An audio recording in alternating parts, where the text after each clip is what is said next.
자, 성경 말씀은 요한복음 안내 드린 대로는 10 너무 큰데요, 형제님 목소리 제 거. 네, 15장 17장부터 14장 17절부터 돼 있었는데 16절부터 찾으셨으면 일어나셔서 같이 읽겠습니다. 교독하지 않고 그냥 처음부터 20절까지 같이 봉독하겠습니다. 내가 아버지께 구할 터 그분께서 다른 위로자를 너희에게 주사 그분께서 영원토록 너희와 함께 거하시리니 곧 진리의 영이시라. 세상은 그분을 받아들이지 못하나 이는 세상이 그분을 보지 못하고 알지도 못하기 때문이라. 그러나 너희는 그분을 아나니 이는 그분께서 너희와 함께 거하시며 또 너희 속에 계실 것이기 때문이라. 내가 너희를 위로 두려두지 아니하고 너희에게 오리라. 조금 있으면 세상은 더 이상 나를 보지 못하되 너희는 나를 보리니 내가 살아있으므로 너희도 살리라. 그날에는 내가 내 아버지 안에 너희가 내 안에 내가 너희 안에 있음을 너희가 알리라. 아멘. 아버지 하나님, 제가 이렇게 부족한 말과 부족한 지식으로 여러 성도님들 앞에서 말씀을 전합니다. 아버지, 저의 모든 것, 눈, 코, 입, 목소리, 음성, 컴퓨터까지도 주님 인도하여 주시고 이끌어 주시고 모든 것 주님 뜻대로 말씀이 전달될 수 있도록 하여 주시옵소서. 우리 주 예수 그리스도의 이름으로 간절히 기도드렸습니다. 아멘. 앉으십시오. 제가 이 말씀 오늘 제목은 그리스도 예수님 안에서라는 말씀으로 제가 말씀을 전해드릴 텐데 이 말씀을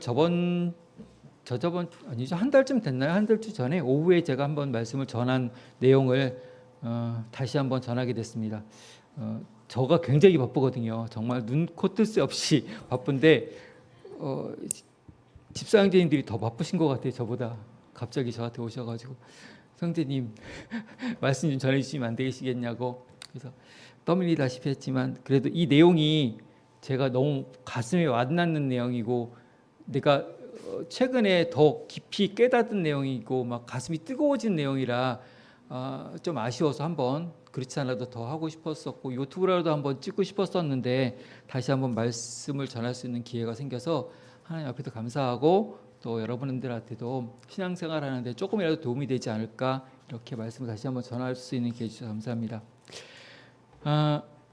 처음부터 독립침례교회의 성도로 살아계신, 아예 처음부터 믿음을 시작하신 분 한번 손 한번 들어보시겠어요?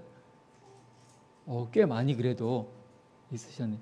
근데 대부분의 성도님들이, 형제자매님들이 다른 교회 침례교나 아니면 성결교나 아니면 다른 교회, 다른 뭐 장로교라든지 거의 다 대부분 장로교들도 많으시잖아요. 그 교회에서 신앙생활을 하시다가 이제 침례교회로 오시게 된 경우가 많죠.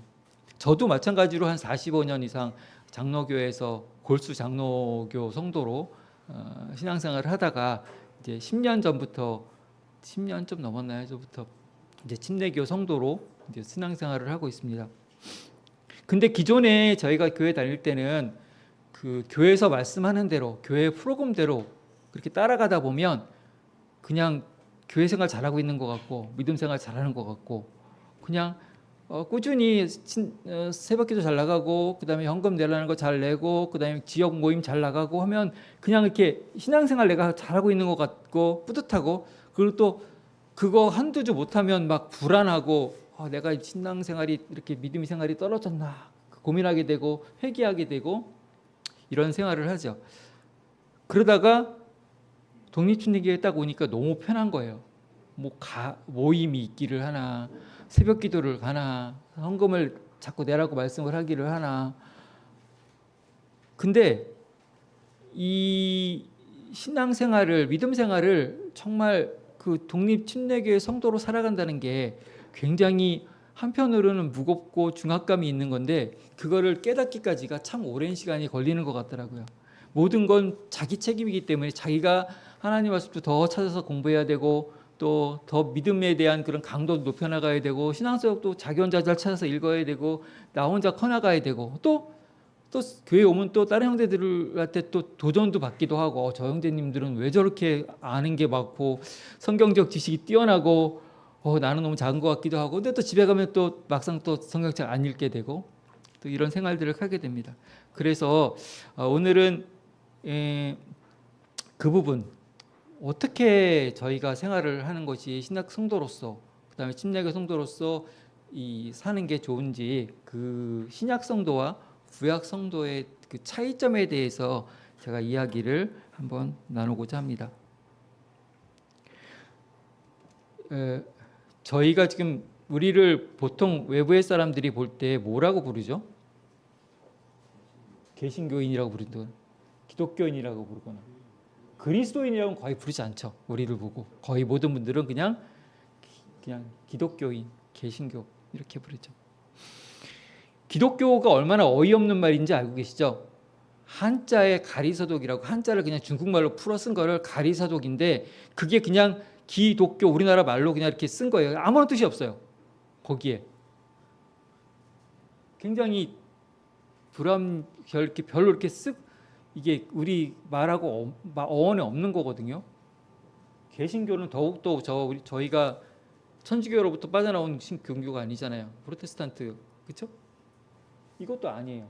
그럼 우리는 그리스도인이잖아요. 그리스도 교고. 근데 이 문제를 저만 아는 게 아니고 이 문제에 대해서 모든 기독교라고 기독교 교수라고 신학대학 교수라든지 우리의 믿음의 그 선배들을 또 다 알고 있어요. 이 문제에 대해서. 근데 아무도 이 문제에 대해서 이의를 제기하는 사람이 없고 그냥 넘어가요. 이게 우리 한국 교회의 문제인 것 같아요. 기본적인 문제. 그냥 하던 대로, 그냥 있던 대로. 그리고 누구 뭐라 그러면 모난들이 정 맞는다고 그냥 공격이 돼서 그 사람 이단이라고 그러고. 그게 지금 현재 우리나라 교회의 이 방향이 틀어지기 시작한 거가 기본적인 거가 잘못된 것 같아요.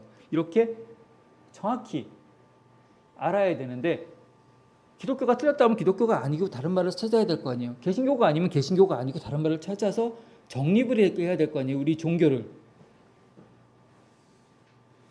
그런 문제들에 대해서 그래도 저희 교회로 모이시는 이 우리 형제자매님들은 그래도 깨어 있으신 것 같고 그거에 그 반감이라 그럴까? 그거에 대한 기존에 대한 그 말씀이 잘못된 거에 대한 그런 것들을 고쳐서 난 바르게 살겠다, 바르게 믿음 생활하겠다고 저희 교회나 이 독립신교회로 모이신 분들인 것 같아서 저는 반갑고 또 저 자신도 정말 한편으로 제가 뿌듯하게 생각하고 있습니다. 제가 저렇게 믿음이 좋은 애는 아니었는데 어떻게 이렇게 그 하나님 말씀, 옳은 말씀을 찾으려고 노력해서 여기까지 왔나 생각하고 있습니다.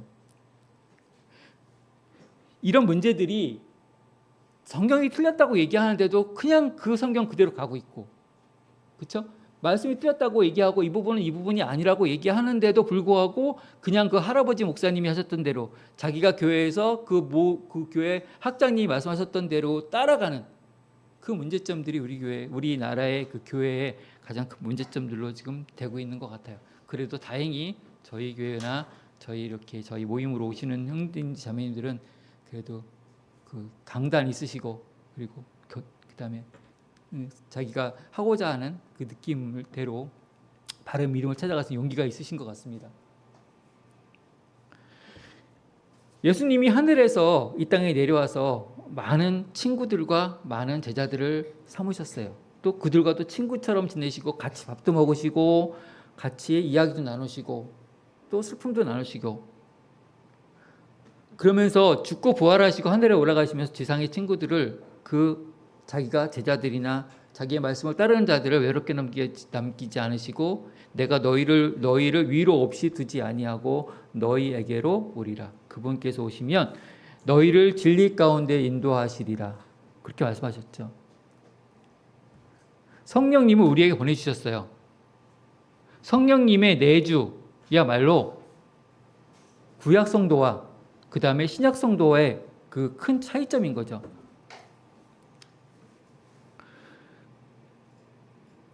예수님께서 살아계시는 동안에는 구약 시대에는 예수님께서 나를 따르라라고 명령을 많이 하세요. 나를 따르라. 다 버리고 나를 따르라. 나의 재산을 모두 다 버리고 나를 따르라. 근데 그거에 못하는 그 성경 보면 못하는 사람도 있어요. 따르지 못한 사람도 있잖아요. 따르라. 부담을 되게 많이 주시죠. 나를 따르라. 한데 신약 시대에는 지금은 하는 예수님이 우리한테 다 새로운 명령을 주셨어요. 나를 따르라가 아니에요. 내 안에 거하라고 말하고 있죠. 이게 되게 중요한 진리인 거예요. 우리가 신학생활을 신약 교회의 성도로서 살아가는데 가장 중요한 핵심 변화가 따르라에서 내 안에 거하라로 바뀐 거예요. 이게 가장 중요한 거예요. 그리고 이걸 이해하면 너무 놀라운 사실을 발견하게 될 거예요. 내가 얼마나 귀한 존재이고 내가 얼마나 사랑스러운 존재이고 그 얘기를 오늘 지금부터 조금 해보려고 합니다. 예수님이 돌아가시기 직전에는 그 전까지는 따르라 계속 말씀하시는데 그 돌아가시기 직전 그 막판에 가셔가지고는 이제 은근히 힌트를 저한테 주세요. 아내라는 개념에 대해서 정립을 하세요. 그게 아까 말씀하셨듯이 요한복음 14장 15장에 나오는 꾸준히 나오는 그런 개념들을 내가 이제 하늘로 갈 건데 그러면 보혜사 성령님이 오실 거고 그 내 안에 그러면 너희들 안에 들어가서 내가 너와 함께 할 거라는 그런 힌트를 주시는 말씀을 한 30번 정도 하세요. 14장 15장을 통해서. 그러면서 그 관계에 대해서도 아주 자세하게 설명을 해주시고 하늘나라로 가시죠. 그 관계, 너희와 내가 이런 관계가 될 것이다. 앞으로 신약에는 하나님과 너희가 이런 관계가 될 것이다 라고 설명을 해주세요.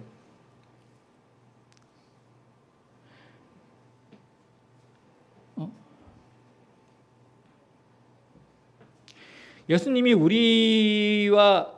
예수님과의 관계를 가장 잘 설명해 주신 그게 포도나무 가지 비유를 통해서 저희한테 가장 우리와 그리고 예수님과의 관계를 정말 적절하게 표현한 방법이 두 가지가 있는데 한 가지가 포도나무를 비유한 거고 결혼을 비교한 거예요. 결혼에 대해서는 저번에 제가 한번 말씀을 드린 적도 있는데 이 두 가지를 통해서 관계를 정립하셨어요. 이런 관계다. 너희와 나이는 예수님과 우리는 전적으로 내적인 관계예요. 남하고 상관없이 나하고 하나님과의 관계예요. 내적인 관계. 그리고 하나님과의 그 안에는 생명이 흐르는 관계예요. 왜냐하면 하나님을 믿음으로써 저희는 생명을 얻는 거잖아요. 새 생명을 얻고 그 생명의 통로가 되는 믿음이 있는 거예요. 그래서 하나님과의 저희의 관계는 예수님과 저희의 관계는 이 포도나무에서의 그 생명이 서로 연결되어 있는 관계인 겁니다. 그리고 예수님께서 말씀하셨는데 내게서 떠나서는 아무것도 할 수 없다고 말씀하셨습니다. 이 말은 필수적인 관계예요. 필연적 관계, 필수적인 관계. 내가 하나님한테 필요하죠? 맞나요?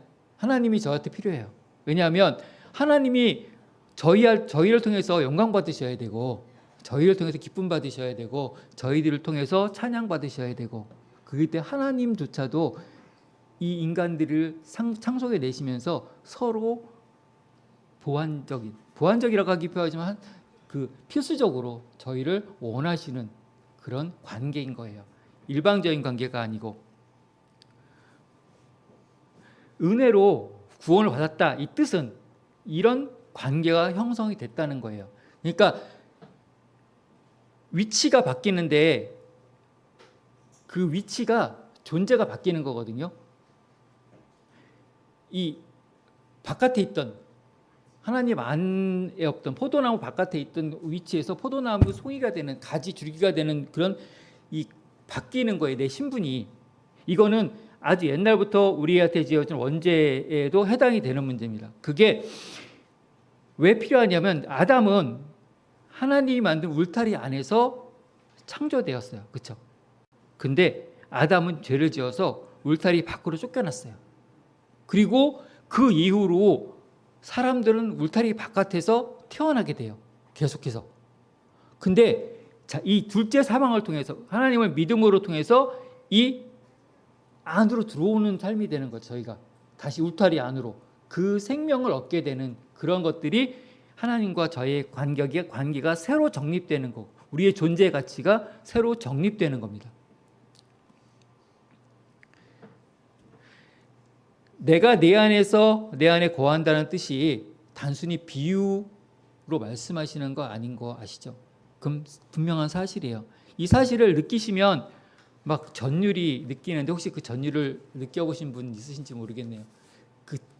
그걸 깨닫게 되고 막 그게 내 안에 있다는 걸 느껴지고 하는 순간 막 이게 전율이 막 저한테 오게 하나님께서 내 안에 살아계시다는 거.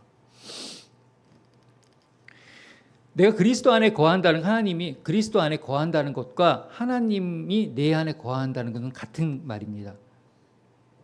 이 믿음을 우리는 믿을 수 있는데 하나님이 내 안에 사신다는 걸 믿고 나는 그걸 느끼고 나는 그렇게 하나님이 내 안에 계셔 이렇게 막 감격스러운데 이 모습을 보고 믿지 않는 사람들은 어떻게 생각할까요? 미쳤다 그러지 않을까요? 저거 드디어 미쳤어.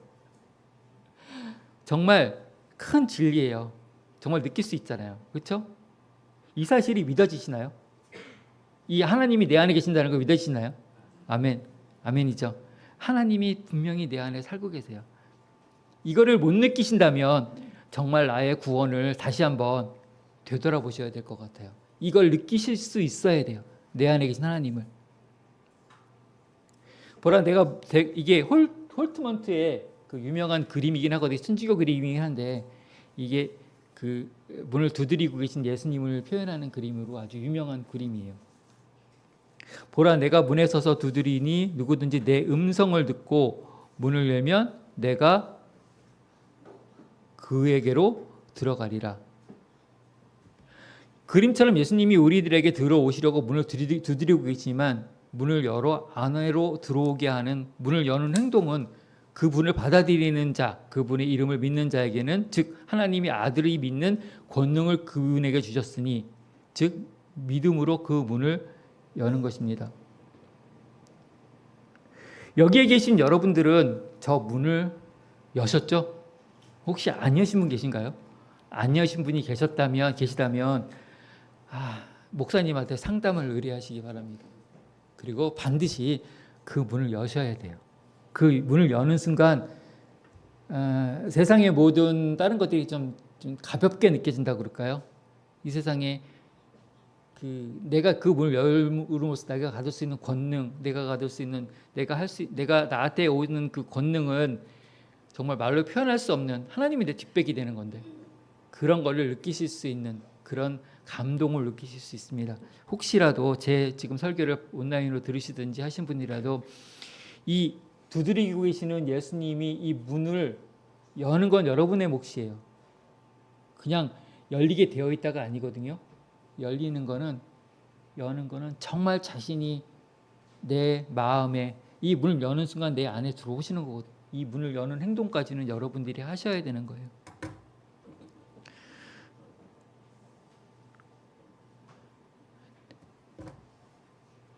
내가 생각해 보면 그렇다면 예수님이 들어오셨는데 내가 나의 삶을 살고 있는가?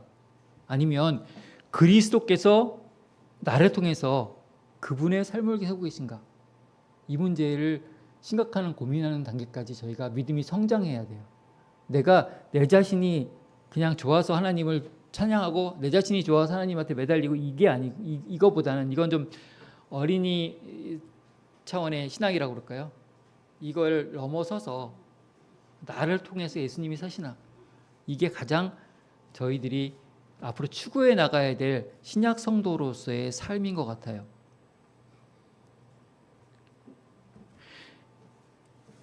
제가 포도나무 비유를 좀 전에 말씀드렸듯이 우리는 우리가 주님을 받아들이고 예수님이 내 안에 거하시면 주님의 에너지를 사용해서 저희가 주님의 향기가 내는 포도가 돼야 되는 거예요. 포도를 생산해내야 되는 거예요. 제가 항상 요즘이 아니고 항상 이 사실을 깨닫고 난부터 내 안에 사신 하나님을 느끼고 난부터 항상 기도의 제목이 아침에 일어나면 단 한 가지예요. 다른 거는 뭐 하나 맡겨놓는데 내가 오늘도 아버지 하나님 주님의 향기가 나는 하루가 되게 하여 주시옵소서. 오늘도 저의 몸에서 나는 주님의 향기가 다른 분들한테도 전달되게 하여 주시옵소서. 하나님의 향기를 발산하는 사람이 되게 하여 주시옵소서. 이게 저의 기도의 제목이에요. 그거 이외에는 특별히 다른 기도 제목이 어차피 하나님에게 대한 기도나 하나님에 대한 저의 부족함이라 이건 다 알고 계실 거니까 그거는 뭐 그냥 제가 말 안 해도 내 마음속에서 내 몸에 계신 분들이 더 잘 알고 계시니까 분이 저는 그냥 주님께 그 말 한마디로 모든 기도를 가늠합니다. 내가 오늘도 주님의 향기를 내는 사람이 되게 하여 주시옵소서. 잘못 눌렀다. 자, 여기서부터 이제 저희가 또 따져봐야 될 게 종교와 생명입니다. 종교라는 단어가 성경에 많이 나올까요?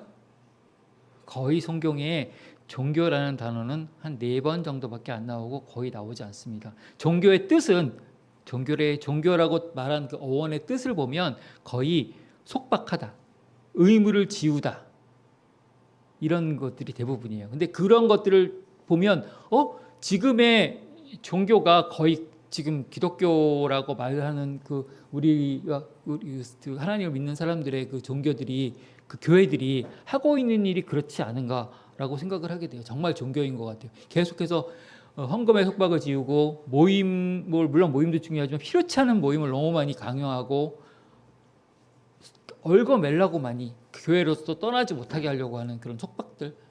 그래서 정말 이 종교를 만들어가고 있고 종교 생활을 하게 만드는구나. 근데 예수님은 종교라는 단어를 공생애 동안 단 한 번도 종교에 대한 이야기라든지 종교를 이야기 꺼내신 적이 없어요.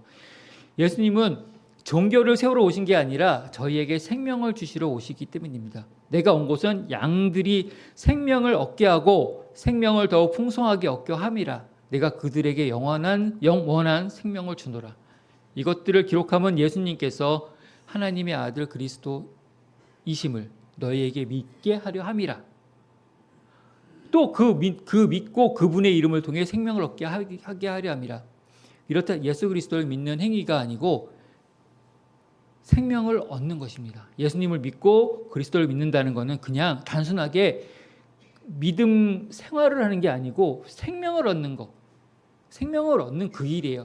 얼마나 중요하고 얼마나 단편적이고 얼마나 핵심인 거예요. 저희가 사는데 삶과 죽음, 그 다음에 죽은 다음에 저희의 어떻게 될 것인가, 이게 가장 큰 문제 아닌가요? 어차피 사람 사는 동안 50년 사람 사는 거 길어야 100년이잖아요. 100년 동안 내가 재산을 모으면 얼마나 먹을 거고 맛있는 걸 먹으면 얼마나 맛있는 걸 많이 먹을 거고 재산을 남겨서 아들한테 주면 그 아들이 또 100년이잖아요. 그거보다 더 중요한 건 내가 죽은 다음에 앞으로 100년 살고 몇천 년 영원한 삶을 뒤에 있는데 그 생명을 얻는 것만큼 중요한 게 이 세상에 어디 있어요? 그 생명을 얻어야지. 그 생명을 얻는 작업이 예수 그리스도를 믿는 것이라는 그런 마음, 그렇다는 거죠.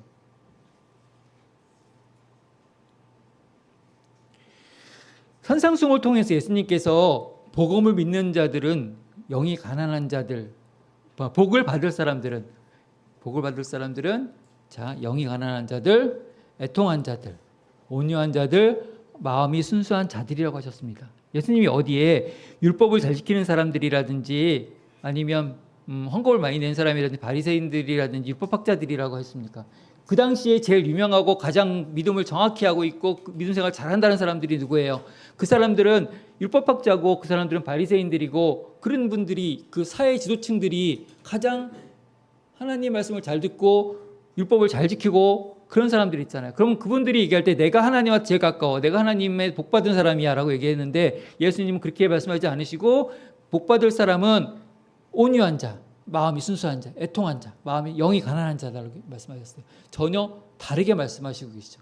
사회의 통념, 겉으로 드러나는 것, 이런 것들에 중요하지 않고 그 마음 속에 있는 그 진실한 그 혼이 갖고 있는 그 마음을 예수님이 보시겠다는 거죠. 종교적인 생활이나 형식이 높은, 그러니까 그런 경지의 그걸 요구하고 계신 게 아니에요. 그거를 깨달아야 되는데 구약 성도들이 깨닫지 못해서 예수님이 그렇게 말씀을 하셔도 깨닫지를 못했어. 그리고 깨달음을 주시기 위해서 예수님이 사람의 몸을 입고 오셔서 사람의 말로 말씀하시고, 니들 그게 중요한 게 아니고 정말 너 마음 안에 그게 중요한 거야. 근데 대신 그렇게 그들이 거부함으로써 저희한테도 기회가 왔잖아요. 그렇죠? 옛사람의 말한 바 너는 살인을 하지 말라, 이 말을 지키면 율법을 지킨 것이겠지만, 예수님의 기준은 이거예요. 그렇죠? 너희가 이미 살인을 생각해도 살인이다. 너희가 간음을 생각해도 간음이다.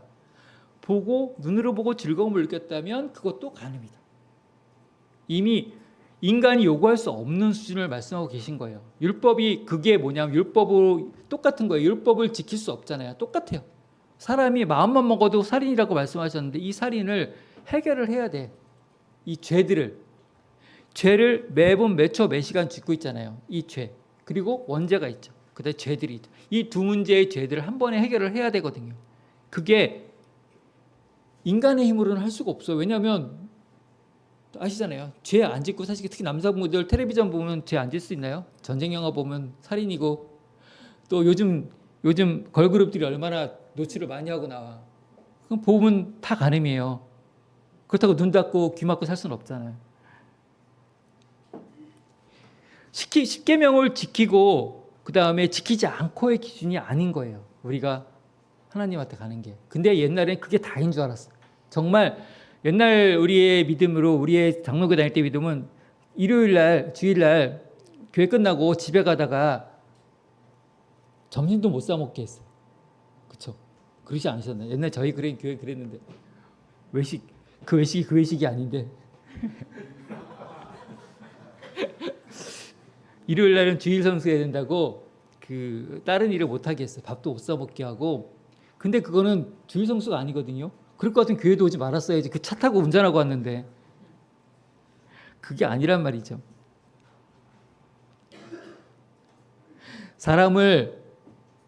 하나님의 기준은 이렇듯이 사람이 겉모습이 아니고 사람의 내면의 나의 모습을 적나라하게 보신다는 거죠. 그 믿음을 바라신다는 거고. 그렇기 때문에 내가 굳이 가식적으로 누가 앞에서 큰 소리로 기도할 것도 없고, 내가 믿음이 뛰어나네 그러고 남들 앞에 자랑할 것도 없고, 내가 성경 지식이 많다고 남들한테 우쭐댈 것도 없고, 겸손하고 내 마음, 하나님은 아시는데 너가 알아야 나보다 내가 말한 건 너가 더 많이 알아? 다 하나님 앞에 가면 정말 성경 학자나 성경 신학대 교수님이나 저희나 바울이나 다 그냥 도끼인 객끼인 거예요. 그 지식에 대한 알량함은 다 알지도 못하고 죽을 거야. 예수님 하나님의 뜻을 전체를 다 이해 못하고 죽을 수도 있고요. 하나님이 보시는 건 그래도 내가 나를 향한 마음, 그래도 내가 나를 사랑하는 마음이 너 안에 있냐, 그거를 보시는 거죠. 이렇듯이 율법은 위선이고, 그리고 은혜는 정말 하나님이 내 안에 계시도록 하신 게 은혜의 기본 핵심이에요. 내 안에 예수님께서 돌아가시면서 내가 가면서 너한테 보혜사 성령을 보낼 건데 그분이 내 안에 들어와서 나와 함께 살 거다. 이게 은혜인 거예요. 다른 게 은혜가 아니고 그게 은혜예요. 그런데 거기 한 거에 저희가 뭐 한 게 있나요? 그냥 문을 열어드렸는데 그분께서 내 안에 들어 좌정하시고 나의 몸의 일부가 되셨다는 거. 그리고 그런 원리를 만들어서 그렇게 집행하신 하나님의 그 뜻이, 그게 은혜라는 거죠. 그 은혜가 없으면 우리는 뭔가를 많이 했어야 될 거예요. 그걸 얻기 위해서 하나님이 내 안에 구약으로 오는 하나님이 내 안에 들어오게 하기 위해서 많은 걸 했어야 돼요. 자, 이 안에 들어오는 게 돈이 100원이다. 하나님이 들어오는데 그 100원이 없어서 못 들어오는 경우가 있을 수도 있겠죠. 저 아프리카나 이런 데는 100원이 우리나라 몇십만 원보다 비싸잖아요. 그 100원 때문에 못 들어올 수 있다고요. 그런 거 아무것도 없잖아요. 그런 거 아무것도 없이 내가 지불하는 게 아무것도 없는데 하나님은 내 안에 들어올 수 있다는 이 사실, 이 법칙을 만드신 하나님, 그리고 이 법칙대로 실행하신 것이 하나님의 은혜라는 거죠. 저희한테는. 너희가 하나님의 성전인 것과 하나님의 영께서 너희 안에 거하시는 것을 너희가 알지 못하느냐. 여기에 더해서 도대체 무슨 말이냐. 너의 몸이 너희 안에 계신 성령님의 전인 줄 너희가 알지 못하느냐. 하나님이 또 이런 꾸지람도 하셨죠. 너희가 성전인 거 모르냐? 내가 너 안에 있다니까. 근데 너가 그렇게 막 살아도 돼? 이 글을 또 읽으면, 이 말씀을 들으면 또 회개가 막 마음속에서 일어나는 마음이 또 생겨야 돼요. 하늘을 떠나서 내 마음을 자신의 집으로 택하신 성령 하나님께 항상 감사하는 마음을 가지시기 원합니다. 요즘 계속 그렇게 감사하고 있어요. 하나님을 그 하늘을 떠나셔서 나한테 오셔서, 더군다나 보면 되게 하찮은 것 같고 정말, 그런데 이 지저분할 거, 내 몸이 얼마나 지저분할 것 같아요. 내 생각도 지저분했었고 사는 삶도 그렇게 깨끗하지 않았었고, 하지만 그 안에 들어오셔서 앉으셔가지고, 냄새 나는 곳에 앉으셔가지고 나한테 하나님에게 내가 어떻게 살아가야 될지를 말씀하고 계시고, 너가 이런 건 하지 말아야 돼, 이런 건 하면 좋을 것 같아, 이런 것들을 계속 말씀하고 계신 하나님이 내 안에 계신 것, 이런 거에 대해서 감사하셔야 되고. 하지만 저희들이 또 이 성령님의 마음을 자꾸 모독하잖아요. 그리고 그 마음을 들은 것 같은데 마음속에서 하나님이, 근데 또 자꾸만 그렇지 않잖아요. 거기에 대해서도 회개를 수시로 하셔야 되고, 가장 중요한 건 성령님과 내 몸이 한 몸이라는 그 영광과 은혜에 대해서 항상 감사하시면서 살아야 될 것 같습니다. 하나님의 영광을 위해서 사람이 창조되어졌죠. 하나님을 영화롭게 하기 위해서 우리가 창조됐습니다. 우리는 하나님의 영광과 하나님을 찬양하려고 우리에게서 값주고 사셨어요. 하나님께서 저희를 사신 이유가 그렇습니다. 그리고 우리 하나님의 영광을 찬양하기 위해서 성령 하나님께서 우리를 자신에게로 봉인하셨습니다. 예수님께서 평생 하신 일은 아버지 하나님을 영화롭게 하고 주님이 맡으신 임무, 그러니까 주님께서 평생 하신 일이 아버지 하나님을 영화롭게 하는 거라고 요한복음에서 말씀하시거든요. 그 영화롭게 하는 그 횃불을 주님께서 하늘로 올라가시면서 우리한테 바톤 터치하고 넘겨주시고 하셨어요. 하나님께서 내게 주신 영광을 그들에게 주었사오니 도대체 무슨 말이냐. 너희의 몸이 너희가 하나님께서 받은 바 너희 안에 성령님의 전인 줄 너희가 알지 못하느냐. 너희는 너희 자신의 것이 아니고 주께서 값을 치르고 너희를 사셨느니라. 그런즉 하나님의 것인 너의 몸과 너의 영으로 하나님께 영광을 돌려라. 이렇듯 하나님의 인성과 아름다움, 사랑을 나타내도록 저희들이 부르심을 받았고, 그런 우리가 정말 누굴 미워하고 아집에 쌓여가지고 계속해서 자기 주장만 하고 이런 존재가 아니라는 거죠. 하나님의 향기를 내야 되는 존재예요. 육신을 따르려고 노력하는 것이 아니고, 그리고 그 성령을 따르려고 노력하는 것, 그것이 그리스도인인 것입니다. 특히 정신과 정욕을 채우기 위해서 욕정의 기회를 주는 것을 차단하도록 노력하셔야 돼요. 남성분들 특히 더 그러셔야 되고. 성경에서 예수님과 저희가 그 결혼이라고 말씀을 많이 하시잖아요. 그런 비유를 많이 들으셨고, 결혼재단에서 분명히 선서하죠. 나는 이분만을 사랑하겠습니다. 이분 한 분만을 내가 사랑하겠습니다. 그 약속을 여러분도 지키시기를 바랍니다. 그게 믿음의 기본입니다. 자, 그렇다면 저희가 무슨 다른 믿음을, 다른 신을 섬기나요? 아니죠. 저희들이 불교를 가서 믿었다가 어디 갔다 그런 거 아니잖아요. 하나님 믿긴 맞잖아요. 근데 그 외에 또 믿음이 있다니까요. 자기 자신의.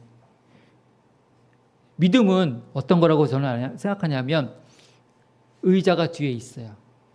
내가 앉으면 넘어지지 않을 거라는 것이 믿음인 것 같아요. 확실한. 근데 자, 예수님이 뒤에 있어요. 그러면 나는 아무 문제 없다고 생각하지만 돈이 없으면 어떡하지? 이게 좀 그렇지 않을까? 권력이 이게 내가 이걸 해결하기 위해서는 예수님이 아니고 저 사람한테 좀 부탁을 해서 저 사람이 좀 문을 들어줘야 될까? 이 뒤에 걸 안 믿는 거예요. 내가 뒤로 넘어지면 안 깨질 거라는 걸 안 믿고 뒤로 넘어지면 깨질 거라고 생각해요. 앞에서 잡아줄 사람이 필요해요. 앞에서. 이게 간음이라는 거예요. 결혼의 간음. 하나님과의 약속, 하나님과 나하고 결혼했는데 나는 이렇게 이 뒤에 이 사람을 믿어야 되는데 자꾸만 다른 사람들을 믿고 물질을 믿고 권력을 믿고 다른 것들을 믿고 과학을 믿고 오로지 예수님만을 믿겠다는 그 마음가짐을 굳건히 계속해서 이거는 어쩔 수 없이 누르고 계속 생각하는 수밖에 없어요. 사람 사는 동안 하나님 앞에 갈 때까지 저희는 그거를 해야 돼요.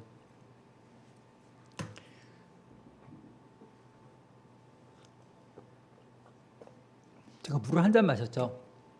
물을 한 잔 마신 거 맞나요? 자, 물 한 잔이 아니고 공기 반 잔과 물 반 잔을 마셨습니다. 똑같아요. 자꾸만 타협하지 마시려고 노력하라는 겁니다. 어쩔 수 이렇게 또 우리가 이렇게 할 수밖에 없겠지만 마음은 하나님이 보시는 건 마음이라고 그랬잖아요. 제가 정말 그렇게 노력을 많이 하고 마음속으로 그런데 어쩔 수 하다 보면 그렇잖아요. 온전하게 물 한 잔을 마시듯이 온전하게 하나님의 말씀과 하나님의 성령에 감동받아서 그대로 행동하시라는 거죠. 자꾸만 섞으려고 하지 말고 공기를 섞으려고 하지 말고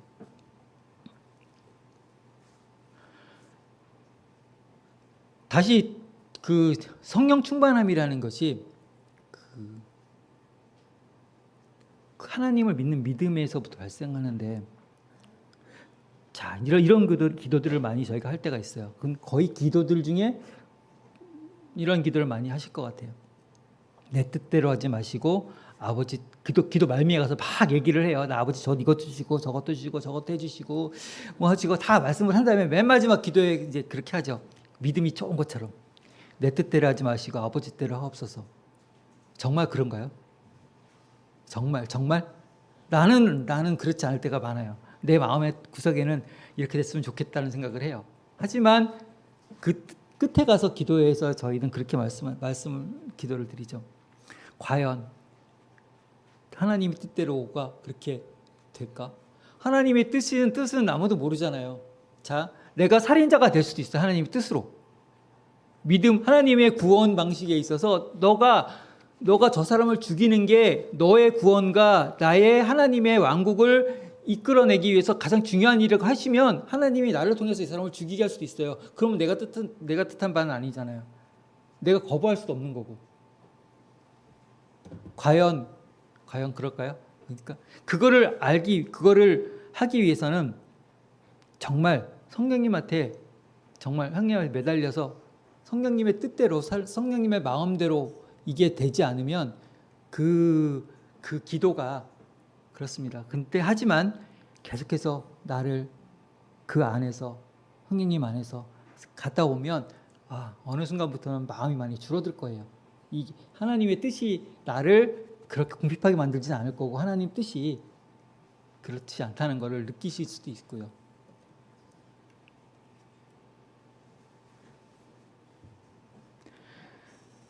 자, 지금부터 저희가 말씀하신 장황하게 말을 했던 것들을 간략하게 조금 정리를 하는 게 좋을 것 같아서 정리를 한번 적어봤습니다.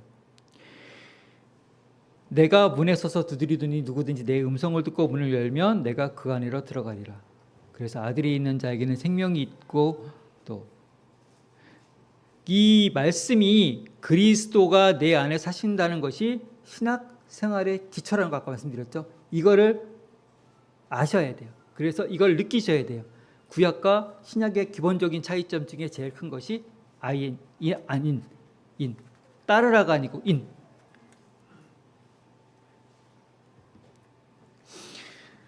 그분이 여러분 안에 사신다는 것에 감사하고 이야기를 나누고 묵상하고 그분께서 저를 통해서 나타내도록 하는 것들을 계속 바라셔야 돼요. 그리고 관역을 항상 성령님과 하나님한테 맞추는 삶을 계속 반복해서 수정하셔야 돼요. 이게 한 번 믿으면 끝이지만 나의 삶에 사는 생활의 그 신앙의 기본은 계속 삐뚤어질 수밖에 없어요. 관역이 흔들려요. 어차피 총을 쏘더라도 여러분도 군대 갔다 오신 형제님도 아시죠? 총을 방아쇠를 딱 당기기 전에 딱 맞추고 있어도 계속 흔들리잖아요. 숨 쉴 때마다 흔들리지. 숨 쉴 때마다. 그래서 총 쏠 때 숨을 멎고 총을 쏘라고 그랬어요. 계속 흔들려요. 그럼에도 불구하고 얼마나 많은 이 세상에 좋은 것들이 많은데 계속 흔들리죠. 그리고 세상이 변하면서 이것들을 못하게 자꾸만 만들어요. 믿음 생활을 못하게끔. 코로나 때 아까 형제님하고 잠깐 말씀드렸지만 코로나 때도 그 많은 교회들이 온라인 예배를 하면서 사람들이 많이 교회를 떠났어요. 근데 그렇다면 100이 떠났으면 코로나가 끝났으면 그때 90이라도 돌아와야 되는데 90이 안 돌아와요.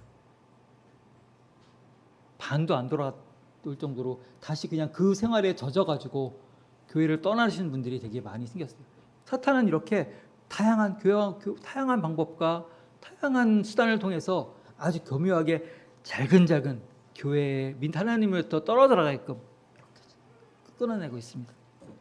항상 마음의 중심을 성령님께로 그리고 내 안에 계신 성령님과 묵상하고 느끼고 이런 삶을 사시길 원합니다. 그 뜻이 뭐냐면 내 안에 성령님을 보라는 뜻이 뭐냐면 내 안에 성령님이 기뻐하실 일로 표현해 내라는 거죠. 하나님이. 자, 오늘 교회 갈 때 좀 둘이 자매 이야기를 하면 6시에 일어나서 막 상추를 뜯어서 씻어요. 또 어느 집에 아랫집에 상추가 많다 그러니까 우리가 항상 먹을 때 보니까 부족해.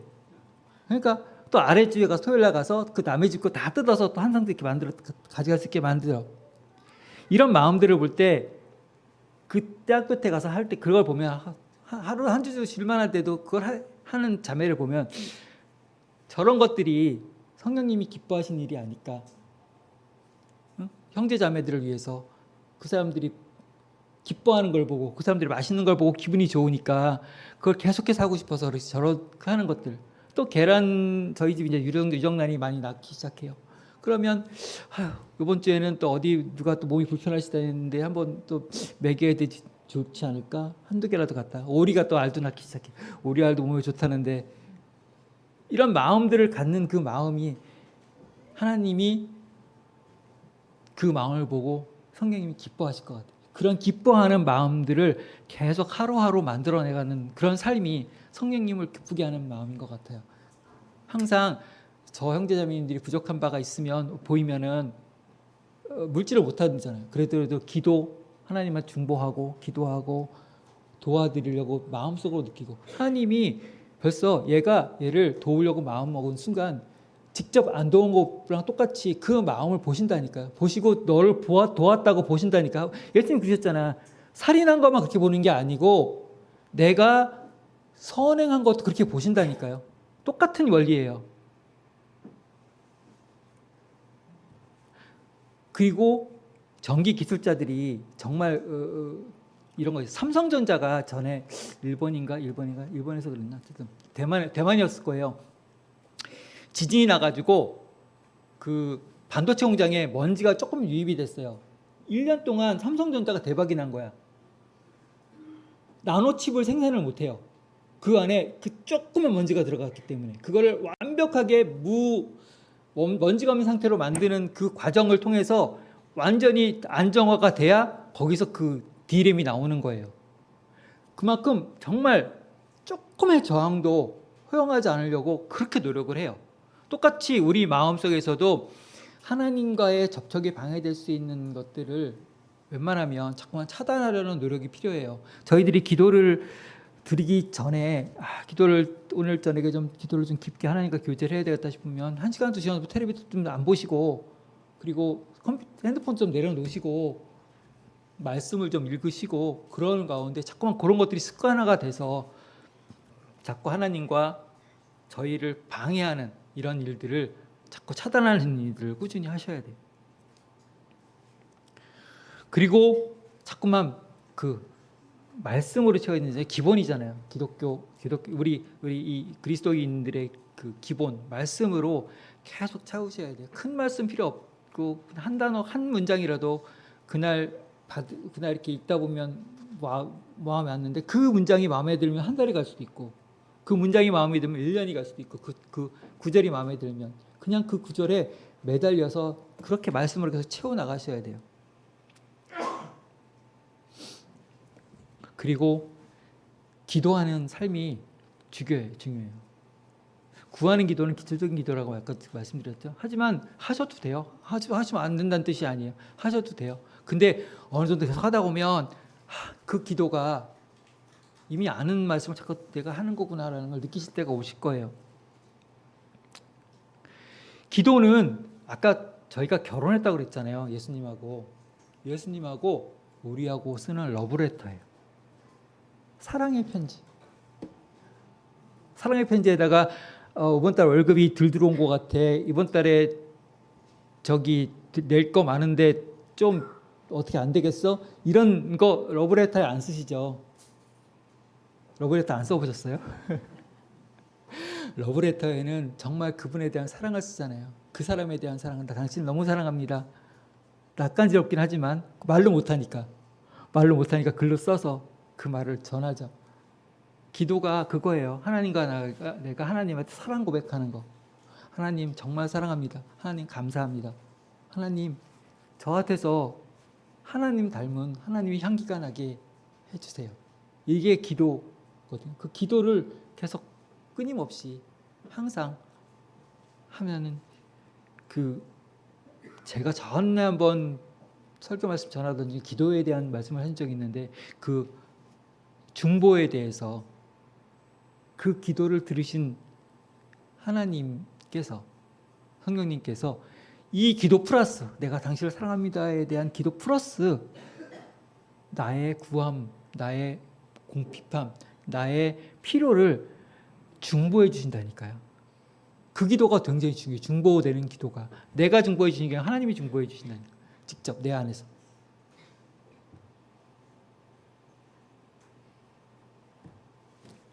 성령 안에 걸으라. 그러면 너희 육신의 욕심을 이루지 아니하리라. 여러분의 육신의 문제를 성령님께 맡기고 성령님과 걸으면 성령님께서 처리해 주실 것입니다. 걷는다는 것은 순종한다는 걸 말씀하시고, 그러면 여러분은 그리스도의 향기가 나는 열매가 열릴 것입니다. 항상 주님을 신뢰하세요. 주님의 능력을 믿으세요. 주님의 능력을 힘입어 살게 되면 쓰러질 일이 없습니다. 근데 물론 쓰러지더라도 하나님의 은혜와 능력으로 다시 일어날 수 있겠죠. 하지만 능력을 더 신뢰하고 능력을 더 먼저 그 능력을 믿고 능력 안에 사시게 되면 그런 아픔을 차전에 미리 더 느끼지 않으시고 살아갈 수 있습니다. 저기 아이언맨이 있죠. 아이언맨. 혹시 아이언맨 뭐시 아시나요? 아이언맨 영화 저번에도 저기 오후 시간에 말씀드렸더니 아이언맨을 모르시는 분이 되게 많더라고요. 이 사람이 무기상이에요. 무기상. 그쵸? 근데 어디에 갔다가 되게 거의 죽다시피 납치당해서 왔는데 또 되게 똑똑한 사람이야. 그래서 자기가 여기다 원자로를 만들어서 딱 집어넣었어. 이거를 집어넣고 슈트를 따기면 무적이 돼요. 자, 이 안에 누가 계시죠? 저희 안에 저희 죽게 된 몸이고 죽게 된 몸 안에 성령님이 계시다니까요. 이 성령님의 에너지로 저희가 살아가는 거예요.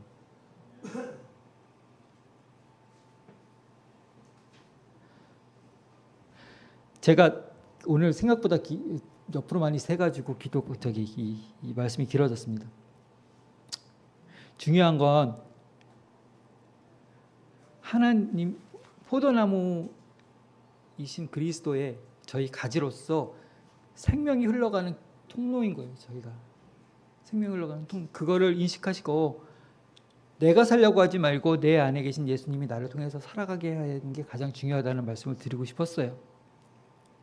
그러기 위해서 통로를 지나가는 그 에너지, 하나님의 그 말씀, 하나님의 그 원하시는 바가 오염 없이 전달될 수 있도록 많은 노력을 하셔야 돼요. 근데 제가 말을 이것저것을 해야 된다고 말씀하시고 내가 이것저것 해야 된다고 말한 적은 별로 없잖아요. 치우라는 말은 많이 했었지. 그렇죠? 그 다른 교회 같은 경우, 장로교 같은 기존 교회들 같은 경우는 뭘 해야 된다는 말을 되게 많이 해요. 뭐도 해야 되고 뭐도 해야 되고. 제가 오늘 기도 중에 말씀 해야 된다고 한 거는 없잖아요. 그리고 다 내 자신, 나와의 싸움에 대한 말씀을 많이 드렸죠. 성령님과 나의 관계에 대한 말씀을 많이 드렸고, 아마 집에 들어가셔가지고 곰곰이 한번 그 내 안에 계신 아버지 하나님에 대해서, 내 안에 계시는 성령님에 대해서 한번 깊게 한번 생각해 보시고, 하나님의 그 놀라운 그 은혜 가운데 거하는 게 얼마나 중요하고 얼마나 기쁨이고 얼마나 정말 전율을 느끼게 하는 건지 한번 상상해 보시고, 또 자녀들에게도 너희들이 얼마나 사랑스러운 존재인지 아냐. 너희들이 정말 너가 지금 이번 성적표 갖고 왔는데 60점밖에 못 받았지만 그래도 너는 하나님의 아주 귀한 자녀고, 너가 좀 부족하고 이래도 하나님한테는 아주 중요한, 아주 귀한 존재라는 거. 특히 우리도 그만큼 중요한 존재고 사랑스러운 존재라는 거, 아버지 하나님 앞에서 느끼시는 삶이 되셨으면 좋겠습니다. 기도드리겠습니다. 아버지 하나님 감사합니다. 오늘 주님이 주신 마음을 전달할 수 있음을 감사드립니다. 내 안에 사시는 주님, 저희가 주님을 슬프게 하더라도 오래 참으시는 아버지, 저희에게 회개의 마음을 즉시 주시기 원합니다. 매일매일 저희에게 주님의 향기가 나는 하루를 살아갈 수 있게 하옵소서. 우리 주 예수 그리스도 이름으로 기도드렸습니다. 아멘. 찬송가 342장